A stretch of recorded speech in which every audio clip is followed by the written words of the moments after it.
only like the judiciary if it makes decisions that forward their agenda.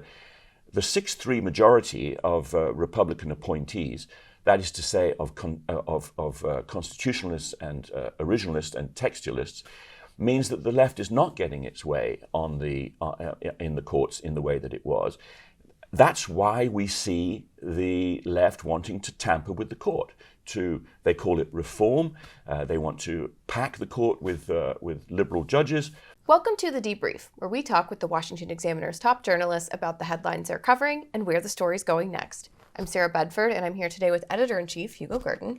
Hugo, we learned this week that Senate GOP leader Mitch McConnell will be stepping down from that position in November. How significant is this as Republicans are trying to retake the Senate majority?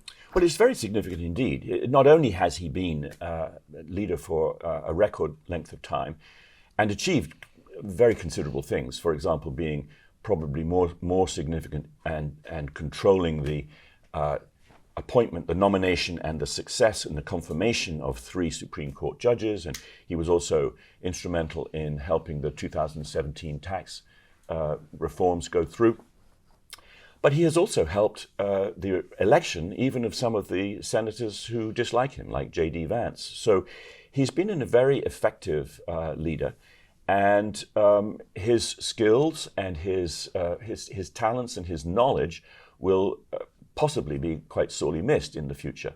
But he does have a success, at least 3 people in the leadership, the 3 Johns as they're called, John Cornyn, John Thune and John Barrasso, who would be, I think, highly competent leaders to replace him.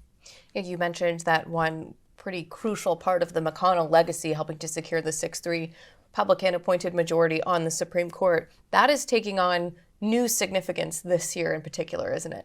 Yes, it absolutely is, because the Supreme Court has just decided to examine the Trump's claim to presidential immunity relating to the January 6th riots on Capitol Hill. The special counsel, Jack Smith, wanted to proceed with the trial very, very soon, early March. The Supreme Court will hear arguments on that, I think, on the 22nd of April, which means that it could be, if they decide against Trump and that he doesn't have immunity, it could mean that the trial starts taking place around the time of the Republican convention in July, or possibly even later. And that delay is something over which the Trump opponents, the left, are extremely angry. The left has thrown a lot of shade at this argument from the Trump team that official acts as president, fall under a form of immunity. Right. And so some of the crimes of which he's been charged should not move forward. But the Supreme Court doesn't seem to be buying everything that Jack Smith is selling. They did not buy the argument that the case should proceed as quickly as Jack Smith wanted them to. He wanted to jump the line over the appeals court. The Supreme Court wasn't buying that either. If the Supreme Court does grant Trump some form of qualified immunity, what do you think that reaction looks like? Well, the reaction is already extremely nasty.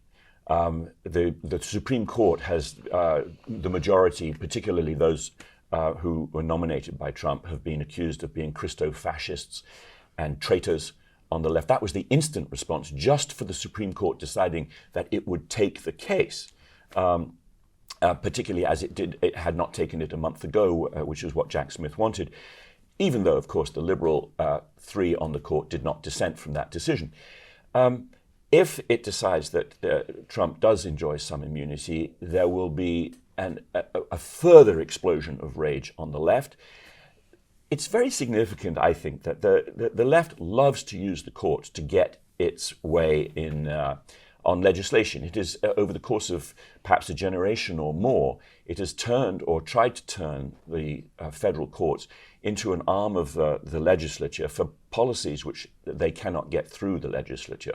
But they only like the judiciary if it makes decisions that forward their agenda. The 6-3 majority of Republican appointees, that is to say, of constitutionalists and originalists and textualists, means that the left is not getting its way on in the courts in the way that it was. That's why we see the left wanting to tamper with the court. They call it reform. They want to pack the court with liberal judges. And it's actually very significant, I think, that this debate should be taking place at the same time as Mitch McConnell has decided to leave, because in the Democrats, when things are people who seem to try and work the refs, that is to say, influence the courts, whereas Mitch McConnell is someone who showed he knew how to play the game.